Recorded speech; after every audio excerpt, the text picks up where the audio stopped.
The wind had been howling across the Wyoming plains all evening, slipping through every crack in Cole Briggs's old ranch cabin. The place had been standing since long before he bought the land, weathered and scarred, and no patch job could ever quite keep the draft out. By now, he barely noticed. 3 winters alone had taught him to live with the sounds of an empty prairie night. Most nights he sat at the table, stitching tack, rolling smoke, or squinting at a worn book by lantern light until his eyes burned. But tonight, he'd turned in early. Heavy clouds had settled at sundown, the kind that promised a cold would bite harder after dark. Cole lay stretched out on the cot against the far wall, one arm tucked behind his head, the other hanging down near the rifle stock that rested within easy reach. His hat was tipped over his face, but he wasn't asleep. He rarely was, not this early. Sleep never came easy. Too many years of living light, always listening, ready for trouble. That habit had kept him alive back east when men came hunting him. Now it just kept him company in a cabin that felt too still when the wind died. At 39, Cole was worn lean from long days and leaner winters. His work jacket, once blue, had faded nearly gray, cuffs patched more than once. His boots sat by the door, and the revolver hung on its peg beside them, never out of arm's reach. Life here was simple. Mend the fences, tend to the herd, ride the lines once a week, trade for supplies when needed. No surprises, no company, not this far from town. That's why the sound hit him hard. At first it was faint, the soft scrape of feet outside the door. Not the wind. He knew the weight of a body when he heard it. He went still, every muscle drawn tight, listening. Then came the groan of a porch plank under pressure. Cole swung his legs off the cot, hand curling around the rifle. He didn't raise it, just rested the barrel across his knees and waited. The latch didn't rattle. The door didn't burst open. Instead, a pause, long enough for the wind to fall silent. Then came the softest creak, the door giving way. Someone had slipped inside. Bare feet touched the cold floor. He rose, rifle heavy in his hands. Who's there? Silence. He stepped far enough to strike a match to the lantern. It's his cutting the dark. Light flared. Shadows leapt across the walls. That's when he heard the cot creak behind him. He spun, rifle half raised, and saw the lump under his blanket. Not just anyone, a woman. She'd slipped under the covers in the blink of an eye, curled tight against a far wall like a trapped animal. Cole's pulse hammered. Out, he snapped, voice low and sharp. She flinched but didn't move. The light caught her face. Young, maybe 24, bronze-skinned, wild black hair falling around her shoulders, cheekbones sharp. Apache. She was barefoot, her feet raw and blistered, one ankle swollen. Her dress, or what was left of it, hung ripped down the front, streaked with dirt across her collarbone. The hem was torn high at the thigh, dry blood staining the fabric. She carried the smell of smoke and sweat, the kind that clings after running for days. His first instinct was to drag her out and shove her back into the cold. This was his place, his cot, the one corner of the world that was his alone. Strangers had no right to walk in and lay claim to his blanket. But she didn't beg, didn't try to explain, didn't even hide. She just stared at him with wide, dark eyes, not pleading, not defiant, waiting, and that stopped him cold. If she had begged, he could have hardened. If she had lied, he could have turned away. But she didn't either. She only sat there, tense and quiet, shoulders ready to spring if he moved too quick. Cole muttered a curse, lowering the rifle. He grabbed an extra wool blanket from the chair and tossed it to her with more force than he meant. "Stay put," he said gruffly. "Don't touch me." Her trembling fingers caught the blanket, pulling it around herself as she curled tighter to the wall. Cole turned back, let the lantern burn low, and sat on the cot's edge with the rifle across his knees. For a long while, he just stared at the cold stove, listening to the wind and to her breathing. It wasn't fear that sat in his chest. It was something harder to name. She was trouble. That much was certain. Nobody showed up like this without a story that could drag danger to his door. He could send her away come dawn, wash his hands of it all, and return to the quiet that had kept him alive this long. But the image of her split feet and bruised arms gnawed at him. Whatever she was running from had already taken her to the edge, and he wasn't sure he could be the one to push her the rest of the way. Whatever had driven her into the night had already stripped her down to bone in sheer survival, and Cole Briggs couldn't bring himself to finish what the world had already started. When he finally stretched out again, his rifle stayed close at hand, every sense sharp, counting each of her breaths until the wind outside swallowed them both. Sleep was scarce, and for the first time in years, Cole wasn't sure he even wanted it. Dawn crept in gray and bitter, a light that made everything look colder than it was. Cole woke before the sun cleared the horizon. Habit, same as always. His eyes drifted first to the far side of the cot. She was still there, a small bundle under the blanket, dark hair spilling in tangled ropes across her face. For a heartbeat, he thought she might have slipped away in the night. Then she stirred, a faint sound escaping as she pulled the blanket tighter. Cole swung his legs off the cot and rose, joints stiff from a half-sleepless night. At the stove, he stirred the ashes back to life and set the tin coffee pot over the flame. The hiss of water on metal filled the silence, grounding him in something familiar. He needed that. The rich smell of coffee drifted through the cabin. She sat up slow, still clutching the blanket tight, her eyes locked on him, alert, wary, but not panicked. "You're still here," he muttered, half to himself. She said nothing. Cole poured 2 cups, set one within her reach, and took his own seat. "It's hot," he told her. She hesitated, then inched forward, blanket slipping enough for her feet to touch the floor. The instant her weight pressed down, he saw her wince. Up close, the soles were split, raw, some cuts deep enough to bleed again. "Sit back down," he ordered, harsher than he meant. "You'll tear them worse." She froze, then pulled her legs back, curling under the blanket again. Cole exhaled, set his cup aside, and dug into the chest by the wall. He came back with a small tin of salve, crouched low, and placed it between them. "Hold still." She didn't move at first, eyes steady and unreadable. Then she shifted, baring her battered feet. Cole worked in silence, dabbing salve on the worst cuts and wrapping them in strips torn from an old shirt. Her skin was cold against his calloused hands. When he finished, he stood and tucked the tin away. "You stay inside today. Let them heal." No answer, but she didn't look away. Cole cooked a pot of beans, set a bowl in front of her. She ate slow at first, like she wasn't sure it was truly for her, then faster when she realized he wouldn't take it back. When the bowl was empty, she pushed it toward him and whispered, "Isla." Cole looked at her. "My name," she added softly, tapping her chest. He gave a short nod. "Cole." She repeated it under her breath, testing the sound.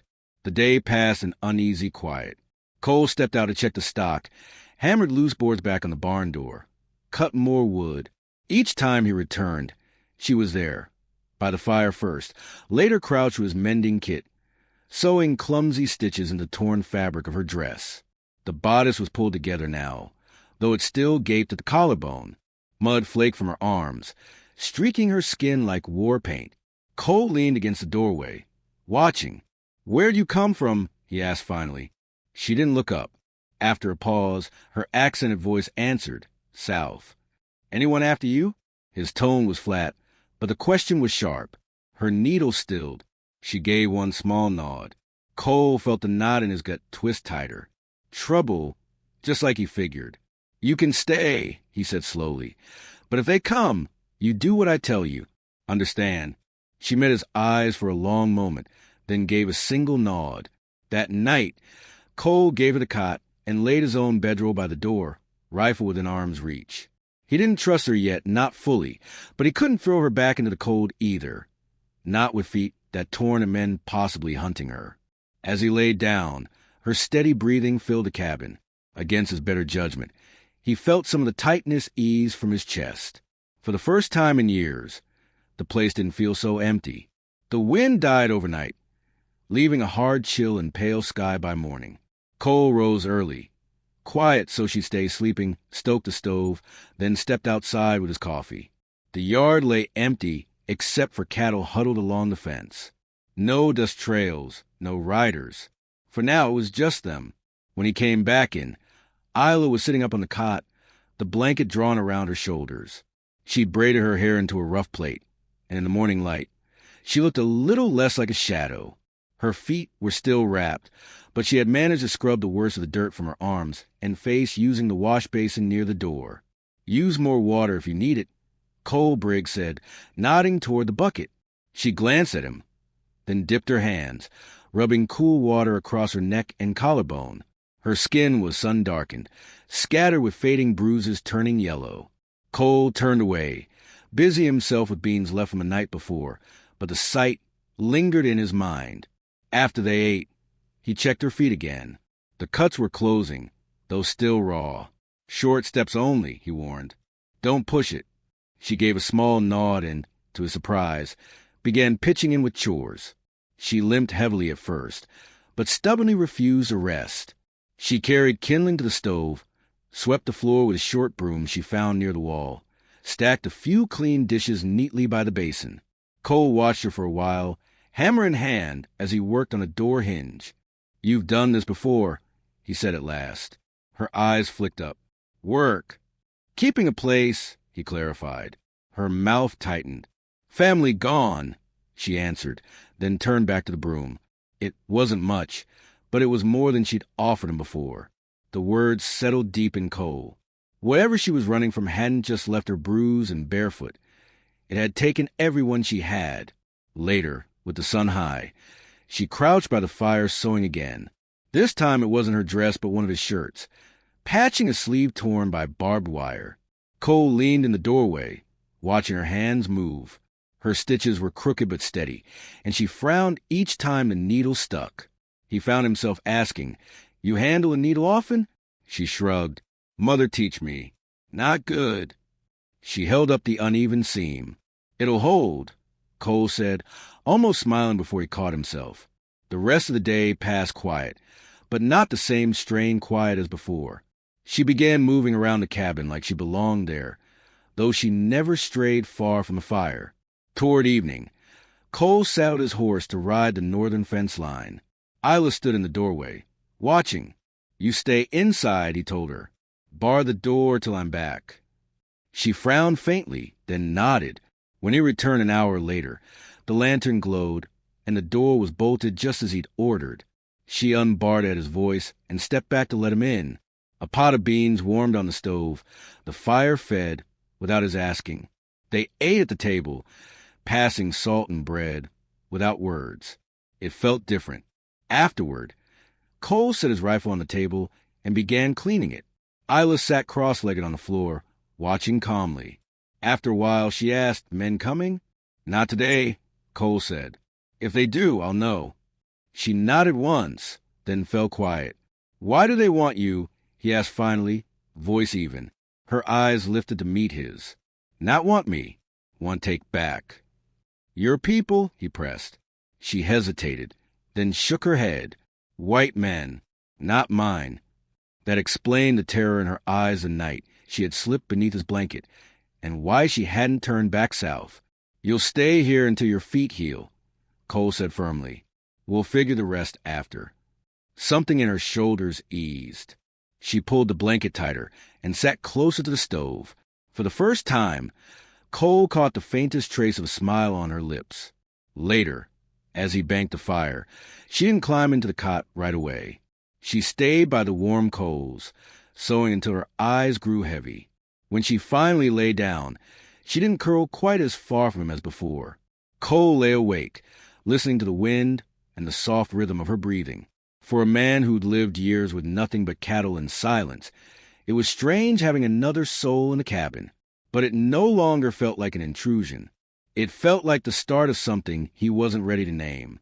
The next morning broke bright, but biting cold, frost glazing the troughs and grass. Cole rose early as always and found Isla already awake, blanket around her shoulders, watching the fire burn down to embers. "You sleep?" Cole asked, pulling on his boots. She shrugged one shoulder, then lifted her gaze. "Enough," she said, voice low but steadier than before. He nodded and busied himself with coffee. As it boiled, he set out a little jerky with the last of the bread. She joined him without waiting to be asked, sitting across from him instead of keeping her distance. A small shift, but one he noticed. After breakfast, he checked her feet again. The cuts were closing well, swelling nearly gone. "You'll walk better today," he told her, rewrapping the cloth. She offered the faintest smile. "Good," she whispered. The morning drifted by in silence as they worked side by side. Cole Briggs split logs out back, while Isla gathered the smaller pieces, stacking them neat beside the stove. When he stepped back inside, he found her wiping the table with a damp rag, then rearranging tools and jars on the shelves as if she meant to set things right. She wasn't just passing time anymore. She was claiming the space, shaping it into her own in small ways. By midday, Cole saddled his horse and motioned toward her. "Ride with me. Slow, just a south pasture." She hesitated, then nodded. He lifted her carefully onto the horse behind him, mindful of her healing feet. They rode under a pale sky, the cold wind cutting across the open land. She sat tall, hands light on the back of his coat.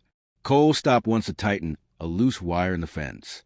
Isla stayed quiet, scanning the horizon like someone trained to watch for danger. When they turned back toward the cabin, she asked softly, "No men?" "Not today," he answered. Her hands eased against his coat, shoulders dropping slightly. Back home, she helped him unsaddle the horse, shook the dust from the blanket, and carried it to the rail. Her movements had grown more sure, less guarded, and Cole found himself watching her longer than he should have. That evening, after supper, the cabin smelled of beans and wood smoke. Cole sat at the table, cleaning his revolver, the task so familiar it left his mind free to wander. He thought of how she'd sat the horse that afternoon, how she'd looked over the yard, as if memorizing every inch. He had half expected her to bolt once she could walk, but she hadn't. She was still here. When he put the revolver away and turned, she was sitting on the cot, knees drawn up, watching him. "You should be by the fire," he said, surprised. She shook her head. "Not cold." Cole lingered, then crossed the room and sat beside her on the cot. The air between them felt charged, heavy with unspoken things. "You planning to stay?" he asked at last. Isla lowered her eyes to the floor, then lifted them again. "If I can," she said simply. Something loosened in his chest at those words. "Then you stay," he told her. The corner of her mouth lifted, the closest thing to a smile he'd seen from her since she arrived. She shifted nearer, slow and careful, waiting to see if he'd push her away. He didn't. When her head came to rest against his shoulder, Cole sat still, letting her stay. The fire popped. The shutters rattled in the wind, but for once that old tension in his chest was gone. When she finally lay down, he stayed sitting there until she slept, listening to her quiet breathing. Later, he banked the fire and stretched out beside her, keeping a respectful space yet close enough to feel the warmth of another body. Sleep came easier that night. For the first time since she'd arrived, Cole didn't dream of war or empty rooms. The thaw crept in slow that week, days warm enough to soften the ground, nights freezing hard again. The cabin smelled of damp earth and smoke, and Cole kept the fire burning longer to chase away the chill. Each morning, he found Isla already awake, blanket around her shoulders, hair loose down her back. She moved with purpose now, no longer waiting for him to tell her what needed doing. She swept the floor, shook out the bedding, stacked kindling before he even pulled on his boots. One morning, while she wrung out a rag at the table, Cole caught himself just watching, the curve of her back, the way her hair swung as she bent forward. He turned away quick, grabbing his coat and stepping outside to clear his head. The yard was muddy, clinging to his boots as he walked the fence line. Each post reminded him the world beyond hadn't changed.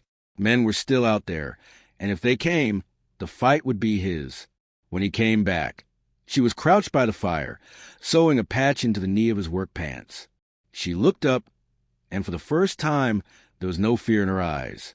"You work too much," she said quietly. He gave a short grunt, almost a laugh. "Somebody has to—" Her lips curved slightly before she bent back to the needle. That night, after supper, Cole sharpened his knife, while Isla brushed out her hair by the fire.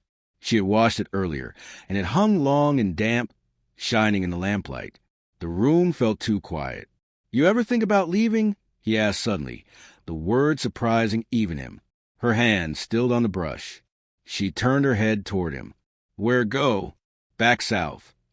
Maybe find what's left of your people." Her gaze dropped. "No one left," she said softly. "All gone." Cole set the knife aside. "Then stay here until you decide different." She nodded once, as if that was enough, and returned to combing her hair. When it came time to bank the fire, Cole hesitated before spreading his bedroll on the floor. He had given her the cot every night since she arrived, but something in the way she had looked at him lingered. "You can take the cot," Cole Briggs said at last, nodding toward it. But Isla only shook her head slowly, then surprised him. She stood, crossed the room, and sat down on one side, leaving space as if to invite him. Cole stayed rooted for a long moment. Then he blew out the lantern, set his revolver within easy reach, and crossed the floor. He stretched out on his side of the cot, careful not to brush against her. The air between them felt charged, warmer than it should have been with the cold leaking through the log walls. After a while, Isla shifted beneath the blanket, turning toward him. Her hand brushed against his arm, light as a breath. His heart kicked hard in his chest, but he didn't move away. "You're safe," she whispered, voice so soft it nearly vanished in the crackle of the stove. Cole turned his head, catching her eyes in the faint glow. "So are you," he answered. They lay like that a long time, the silence no longer strained but thick with something he hadn't felt in years. When he finally slept, it was deep and dreamless. By dawn, she was still there, curled close enough their shoulders touched beneath the blanket. The day began quiet. Cole chopped wood while Isla brewed coffee, neither speaking of what had passed between them. But that night, she didn't wait for him to offer the cot. She sat on it as if the decision had already been made. This time, when they lay down, she didn't leave that small gap. Cole let his arm fall across her waist, slow, ready to pull away if she stiffened. She didn't. Instead, she shifted nearer, her forehead resting against his chest. For a man who had lived too long with only his thoughts, the simple weight of her there felt like something he hadn't known he was missing. Outside, the wind rattled the shutters, but inside the cabin there was only the fire's crackle and the steady sound of her breathing. For the first time, Cole didn't dwell on the men who might come down the trail, or on the years lost to grief. He thought only of the fact that she was here, and she was choosing to stay. The next days fell into rhythm. Cole worked the fences, hauled wood, and checked the herd each morning. Isla kept the cabin warm, cooked steady meals, mended whatever needed it. When he returned from the cold, she was always there, quiet but present, moving with purpose. He never spoke of her sharing the cot now. It had simply become what they did. At night, when the fire burned low, she lay close enough that he could feel her breathing. Sometimes he woke before dawn to find her hair spilled across his shoulder, her hand resting near his chest. He no longer pulled away. One evening, after hauling brush in the creek bed, Cole came in bone-tired, shoulders stiff. Isla sat by the stove brushing out her hair. The cabin smelled faintly of stew and pine smoke. "You eat," she said simply, nodding toward the bowl on the table. He did, quietly, his eyes on her as she worked the brush through the last tangles. Her hair hung long and straight now, nearly to her waist, lamp-like catching bronze skin and the neckline of her mended dress. Afterward, he sat on the floor near the fire, scraping mud from his boots. Isla set aside the brush and crossed to sit opposite him. "You're quiet tonight," she said. "Just thinking," Cole replied. "What about?" He hesitated, then said, "What'd I do if those men showed up again?" Her face tightened. "They come back." "Not yet," he said, shaking his head. "But if they do, I'll be ready." She was silent a long while, then asked, "You fight for me?" He looked at her closely, seeing that her question wasn't just about guns and danger. It was about trust. "I will," he said simply. Something shifted in her eyes, relief breaking through. She moved closer to the fire, warmth spilling across her skin. "Why stay?" Cole asked quietly. "You could head for town. Or west. No one would stop you." She shook her head. "Town not safe. West not safe. Here safe." Her gaze held his steady, making it plain this wasn't just a shelter she'd found. It was the place she had chosen. Cole let out a slow breath. He hadn't realized how much he needed to hear that until now. The fire cracked, the room too quiet. Isla edged nearer, her knee brushing his. Cole didn't move. She hesitated, then touched the back of his hand lightly. His fingers curled around hers without thought. They sat in silence. Fire snapping, wind moaning through the shutters, his heartbeat loud in his ears. Then Isla leaned forward and kissed him. It wasn't rushed, not timid either, just soft and sure, carrying the taste of smoke and stew. Cole froze a moment, then lifted his hand to her cheek, his rough palm warm against her skin. When she pulled back, her breath came fast, her dark eyes locked on his face, as if bracing for rejection. Cole Briggs didn't turn her away. Instead, he kissed her back, slower, steadier, until the tension eased from her shoulders and she softened under his touch. When they parted, Cole leaned his forehead against hers, letting out a breath he hadn't realized he'd been holding. "You should sleep," he murmured, his voice rougher than usual. Isla gave a small nod, her hair brushing against his jaw. Together they banked the fire, then laid down on the cot. This time Cole didn't leave that empty gap between them. He drew her in close, his arms settling around her waist. She didn't hesitate, resting her hand lightly against his chest. Cole didn't sleep right away. He stared up at the ceiling in the faint glow from the stove, thinking about what had passed between them, and about the way of the promise he had made, that if men came, he would stand. Morning took him to the north pasture, where the ground told its own story. Tracks, fresh, pressed deep, not his horse. 2 riders had passed through, heading west. Cole crouched over them, jaw set tight. Someone was still hunting. When he returned, Isla was bent over the fire. She looked up instantly, reading his face before he even spoke. "Tracks," he said flatly. Her grip tightened around the poker, but she stayed silent. "We'll be ready," Cole said firmly. She gave one sharp nod, and when he sat to pull off his gloves, she came to his side, her hand brushing his shoulder in quiet trust. That night, when they lay down, there was no hesitation at all. The next morning broke gray and still, the kind of silence Cole never trusted. He stood on the porch with his coffee, scanning the far trail, while Isla moved steady inside, her braid draped over her shoulder as she worked. She had become part of this place, the way she ordered things and kept them steady. Then Cole saw them, 2 faint specks on the trail, moving slow. His gut tightened as the shapes grew into riders. He opened the door. "Isla," he called, his voice calm but edged with steel. She appeared instantly, reading him before he spoke. "Men," she said. "Yes, 2. Her hands clenched the doorframe. "Same, could be." He expected her to retreat into the back, but she only nodded once. "I stay." Cole held her gaze a long moment, then gave a single nod. "Bolt the door after me. Don't open unless it's my voice." She obeyed without a word. Cole stepped onto the porch, rifle in hand. The air felt colder, heavy on his skin. At the gate, the riders slowed. The older one, with a trim beard and a worn coat, raised a hand in greeting that didn't match the flint in his eyes. "Morning." The man called. Cole didn't move. "You're a long way from town," he answered flatly. The younger rider shifted in his saddle, eyes scanning the yard. "Apache girl," he said. 24, maybe? You seen her?" Cole's grip on the rifle didn't waver. "No one here but me." The older man's mouth bent into a thin curve. "Funny, we heard different." "You heard wrong." The silence stretched. Cole knew Isla was listening just beyond the door. He felt the weight of her presence. "You mind if we look around?" The younger one asked, though it wasn't really a question. "I do," Cole shot back. The 2 men exchanged a look. The older one spat into the dirt. "She stole something. Doesn't belong out here. You're not helping yourself by keeping her." Cole stepped off the porch, rifle leveled, not firing, but making his point clear. "Trail runs that way," he said, nodding toward the open plain.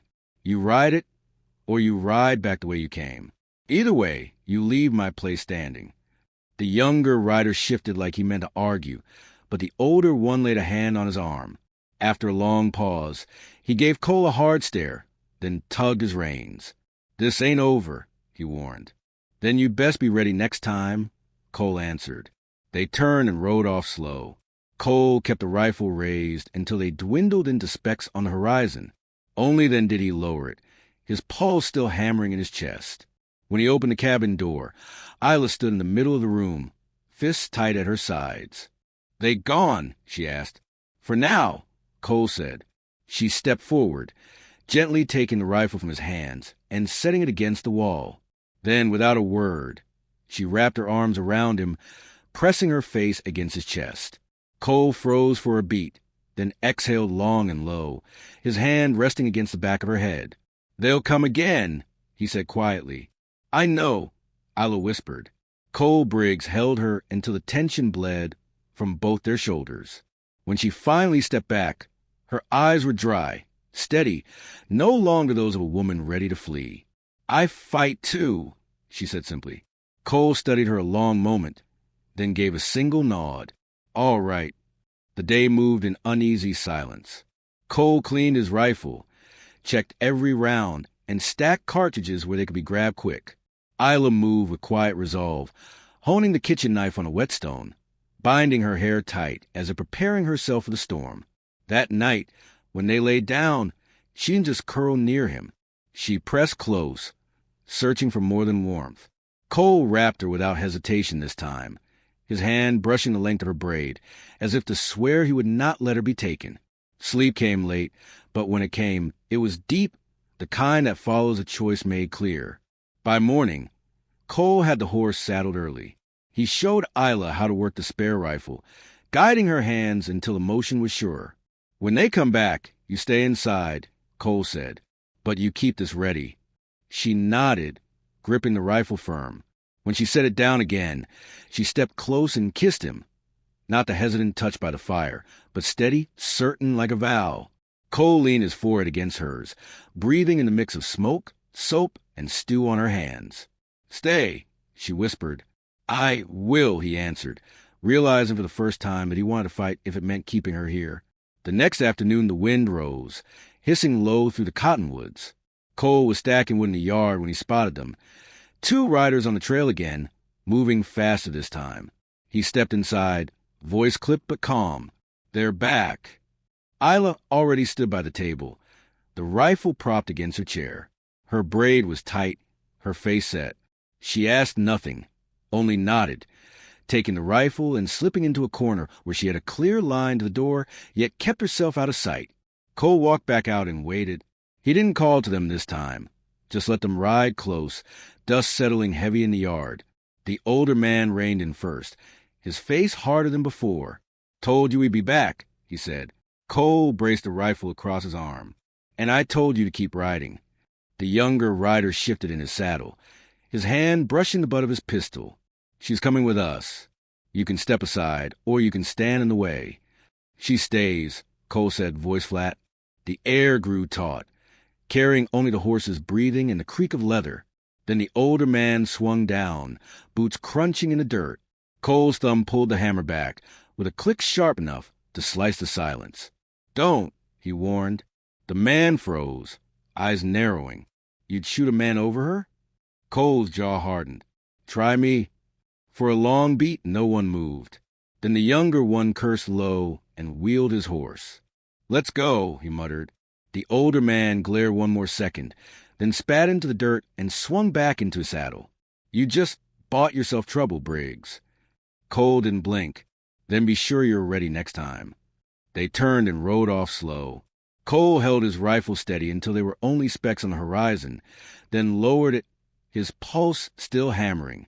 Inside, Isla stood in the center of the room, rifle tight in her hands. Her grip was firm, but her eyes wide. "They gone?" she asked. "For now," Cole answered. She crossed quickly, setting the rifle aside, then stopped before him. For a long moment, neither spoke. Then she cupped his face in both hands and kissed him hard. Cole let the rifle slide against the wall, his arms closing around her. This kiss was different, urgent, desperate, full of all the words they hadn't said. Fear, relief, the raw truth that they might not have had another chance. When they broke apart, she stayed close, breath quick, palm still against his chest. "They come back?" she asked. "They might," Cole admitted. Her chin lifted. "Then we stay ready."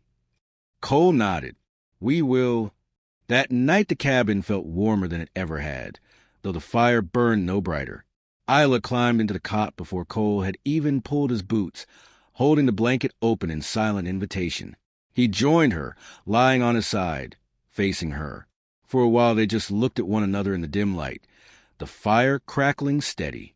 Then Cole reached out, rough fingers brushing along her cheek, down her arm, slow and sure. When she didn't pull back, he kissed her again, softer this time, and she met him with quiet certainty. The rest unfolded naturally, wordless, as though the weeks of silence had been leading them to this moment. It was slow, gentle, marked by the same careful respect Cole Briggs had shown Isla from the first night. He let her stay. When it was over, they remained close, breathing in rhythm with the quiet of the cabin. Cole rested his forehead against hers, his hand resting over hers on his chest. "You're safe," he murmured. "With you?" she whispered, her lips curving faintly against his shoulder. Cole closed his eyes and let the words sink deep, filling something inside him he hadn't realized was empty. Outside, the wind had stilled, leaving the night heavy and calm. For the first time, the cabin didn't feel like mere shelter. It felt like home. The morning after the riders left, Cole was already outside before the sun broke over the ridge.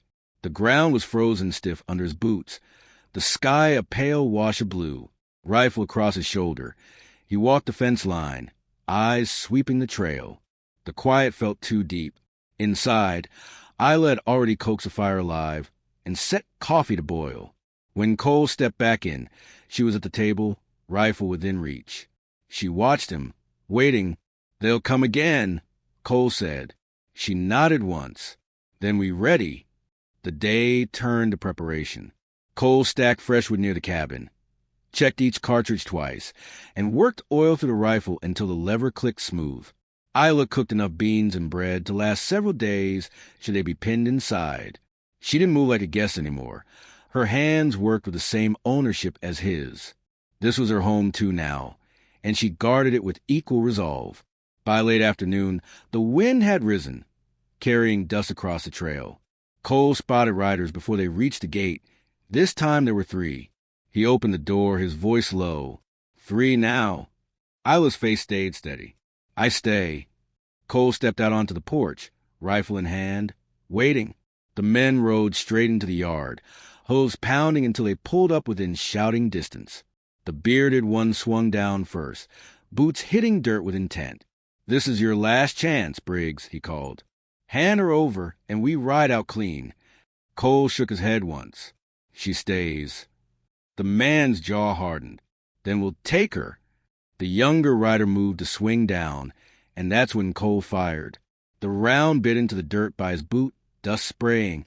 "You try," Cole said, voice cold as iron, "and one of you won't ride home." The man froze where he stood, eyes narrowing on him. The bearded rider's hand hovered near his revolver, but he didn't draw. Cole didn't blink. "She's not yours to claim. Ride out and don't come back." Tension hung thick.